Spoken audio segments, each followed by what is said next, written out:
Hey VW lovers, time for another episode of Day in the Life of Vintage Classic Specialist. It is Wednesday, February 21st. How did we get there already? Anyway, why don't we go ahead and hop in and talk about what we worked on today. So Rafa, again, was mostly focused on the Prey Beige oval window. So let's talk about what he did here. Lots of little details still, some cool stuff. So one is he installed the hood crest. Love that. And the VW badge. So this is the correct, what's called a 4-tab hood. If any of you have heard that but don't know what it means, that actually refers to the VW symbol there.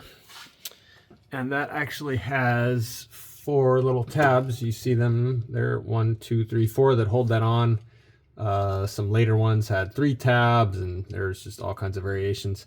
Anyway, it's a 4-tab hood. So put that on.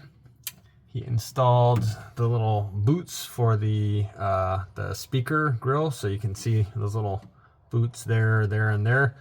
A lot of people don't bother with those, but we just love those kind of little details. Looks super clean instead of just having the metal tabs, you know, that hold the grill on, kind of bent around there.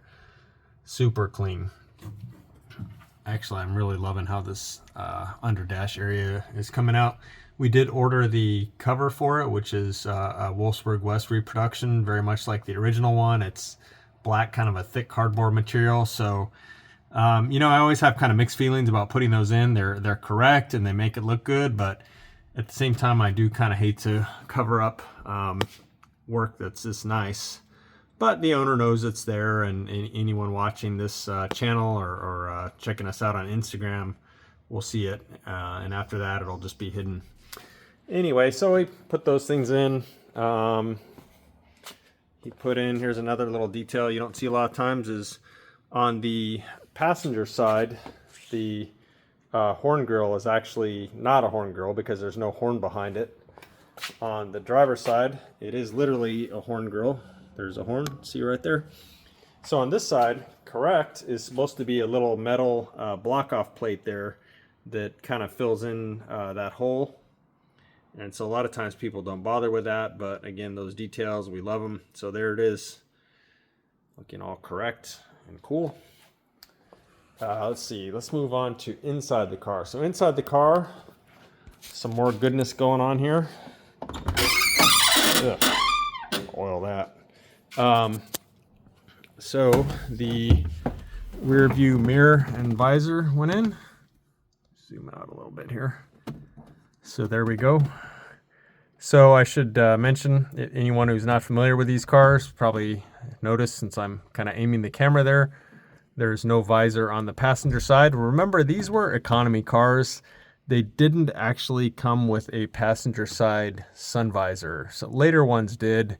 But the earlier ones, like ovals, nope. There was an accessory that picked up these 3 screws here and then had a rod sticking out, kind of similar to this, but it was a separate deal, an accessory that had a rod that stuck out, and then you could put a visor on, much like this one.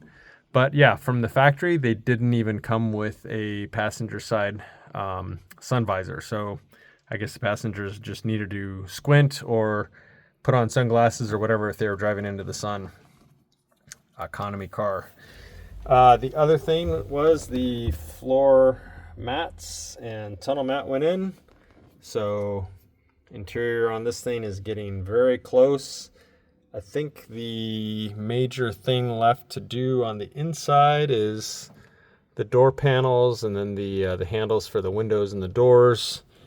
And then the bottom of the back seat. So the owner needs to bring us that, and he needs to bring us the door panels. And then I think after we install those, the inside of this gorgeous car is pretty much gonna be done.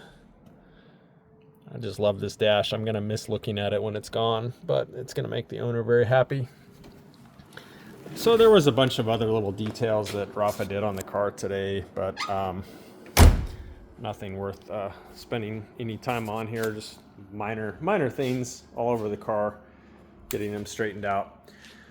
So let's talk about what I did today. So those of you that watch the channel regularly know that normally sitting right there is another bus that looks just like that one.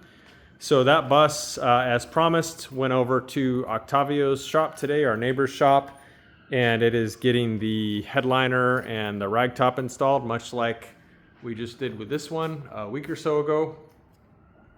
Before we sent it over there, though, I finished installing the shift rods, and I installed the brake pedals, and what else? We put the rear hatch on it, and worked on the wiper motor and assembly, some odds and ends like that I wanted to knock out. So I spent I don't know, probably 5 or 6 hours on that bus today doing a bunch of things like that, and then sent it over to Octavio's shop, which is